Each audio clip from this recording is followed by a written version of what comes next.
bien l'élégance, les prods, les pas, décliquer les danses, le sport, les saps, évacuer les tendances, cherche pas, tu sais d'où ça vient.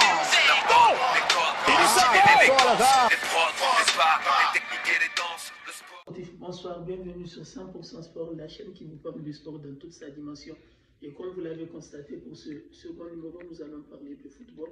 En effet, c'est aujourd'hui que la Coupe du Monde 2022 s'est terminée du côté de Doha au Qatar. Nous avons assisté à une compétition extraordinaire. Dans cette vidéo, nous allons parler des récompenses individuelles et aussi des faits marquants de cette édition. Mais avant, si c'est votre première fois sur cette page, je vous invite à vous abonner, à aimer et à partager cette vidéo pour que la page grandisse.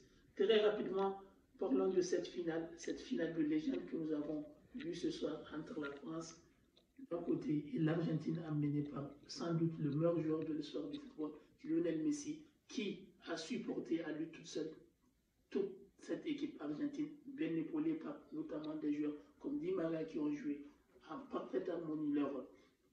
On a assisté à une finale extraordinaire qui a vu la défaite de la France face à l'Argentine, une équipe de France qui était sans doute décimée par beaucoup d'absents, notamment au milieu du terrain avec N'Golo Kanté, Paul Pogba et plein d'autres.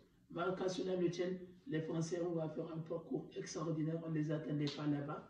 Mais hélas, ils sont tombés sur une équipe plus courageuse qui avait plus envie qu'eux, notamment cette équipe argentine amenée, comme je le disais tantôt, par Lionel Messi, sans doute le meilleur joueur de l'histoire du football. On a constaté les remises des prix individuels. Ça a commencé avec le prix du meilleur jeune qui a été attribué à l'Argentin Enzo, un choix que la FIFA a fait en fonction des qualités du jeune joueur, bien qu'il y ait d'autres joueurs, à mon avis, qui auraient dû mériter ce titre, notamment Bukayo Saka, le joueur d'Arsenal, ou bien son compatriote aussi, qui joue à Dortmund, Bellingham qui a fait une Coupe du Monde extraordinaire. Mais qu'à cela ne tienne, je pense que ce prix est totalement mérité pour Enzo.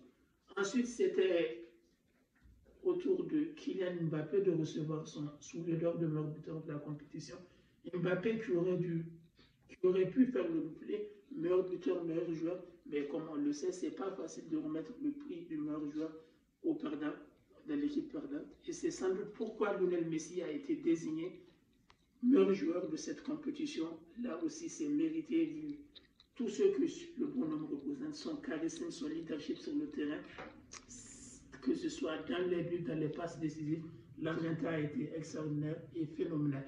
Peut-être là où il y a eu un peu de suspense, c'était au niveau du meilleur gardien de la compétition, qui a été attribué au gardien argentin Emiliano Martinez.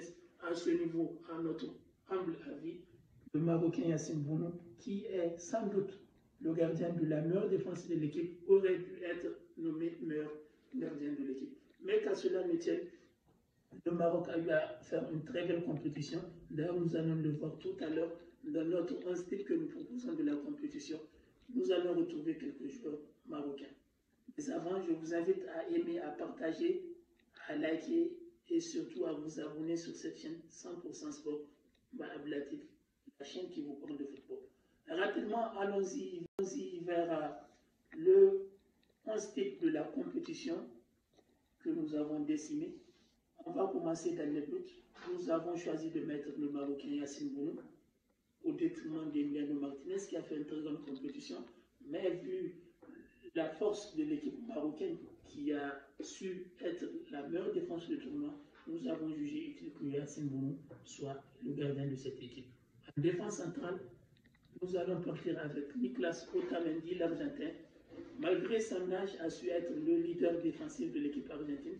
Il a amené sa pierre à l'édifice dans ce sac argentin. À côté de lui, nous avons choisi le joueur croate Gabidol, sans doute l'un des meilleurs jeunes défenseurs de cette compétition.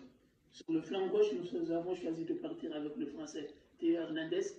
Hernandez qui a joué tous les matchs avec l'équipe de France, qui a été exceptionnel sur cette compétition. Et du côté droit, comme latéral droit, nous allons partir avec le Marocain Hakimi Achraf, qui a su être efficace tant en attaque qu'en défense. Nous allons partir avec un milieu à 3. Ce milieu à 3 avec comme Démissis le jeune joueur du Real Madrid qui a défendu les couleurs de la France, Aurélien Tchouameni. Juste devant lui, nous allons l'accompagner du jeune Marocain Ounahi qui a été extraordinaire tout au long de la compétition. un joueur à suivre. D'ailleurs, il est courtisé par le Barça. Je suis sûr que bientôt il aura un grand club. À côté de Unai, on peut parler de McAllister, l'Argentin, qui a été le patron au milieu de terrain de cette équipe argentine. Et en attaque, naturellement, sur le flanc gauche, nous allons partir avec le meilleur buteur de la compétition qui n'est autre que Kylian Mbappé, qui a scoré un triplé lors de la finale. C'est du jamais vu depuis Pelé. Sur le flanc droit, le meilleur joueur de cette compétition, Lionel Messi, et en pointe, le joueur de Manchester City, l'Argentin, Alvarez, qui a fait une Coupe du Monde extraordinaire, qui termine la compétition avec 4 buts.